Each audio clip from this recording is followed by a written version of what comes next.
আমাৰ APHLC all party hills leader conference এটা strong regional political হৈ গৈছে কাৰ্বি আংলং আৰু ডিমা হাছাওত চ'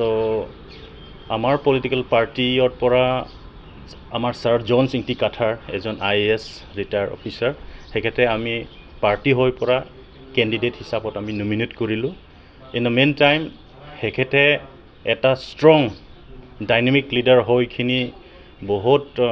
নেশ্যনেল পাৰ্টিসকলে ইনডাইৰেক্টলি বংগ সেনাসকলে ছাৰত নমিনেশ্যনটো কেনেকুৱা ধৰণে ৰিজেক্ট কৰিবলৈ কাৰণে হেঁতে কিছুমান এপ্লাই কৰিছিলে এইটোতো সব জানে সব দেখিছে চ' এইটো লৈ আমাৰ পাৰ্টিৰ প্ৰেছিডেণ্টে এটা ডিচিশ্যন লৈছে যে এজন দামী কেণ্ডিডেট নমিনেশ্যন ৰেডি কৰাটো এটা ঠিক কৰিব লাগে এইটো ঠিক কৰিলে so' in the main time মই নমিনেশ্যনটো ফাইল কৰিখিনি as per election commission of India এই ডাইৰেকশ্যন মতে মই ফাইল কৰিলোঁ স্ক্ৰুটিনি আমি পাছ কৰিলোঁ আৰু আজি এটা উইথড্ৰয়েল ডেট হৈ গৈছে এইটো কাৰণে মোৰ ফালে যোনটো ফাইল কৰা নমিনেশ্যন APHLC পৰা দামী কেণ্ডিডেট হিচাপত মই আজি উইথড্ৰ কৰিলোঁ কাৰণ আমাৰ পাৰ্টিত এজন কেণ্ডিডেট হ'ব এইটো হ'ল ছাৰ জিআই কাঠাৰ জন চিংটি কাঠাৰ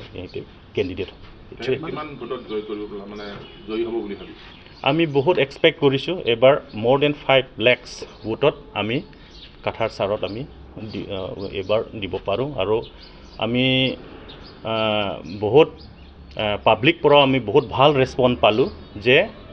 এবাৰ দ্য অনলি লিডাৰ MPত এটা ইফিচিয়েণ্টকৈ কাম কৰিব পৰা কেণ্ডিডেট হ'ল আমাৰ জন চিংটি কাঠাৰ ছাৰ চ' এইটো কৈয়ে আমি এক্সপেক্ট কৰিলোঁ যে 5 lakhsকৈ ওপৰত আমি ভোটটো পাম মানে আপুনি পাৰ্টিৰ স্বাৰ্থত আপুনি নমিনেশ্যন ফাইলটো উইথড্ৰ কৰিলে য়েছ কাৰণ আমাৰ পাৰ্টিৰ এজন কেণ্ডিডেট হ'ব সেইটো কাৰণে মই আজি এইটো দামী কেণ্ডিডেট হিচাপত আমি উইথড্ৰ কৰি দিলোঁ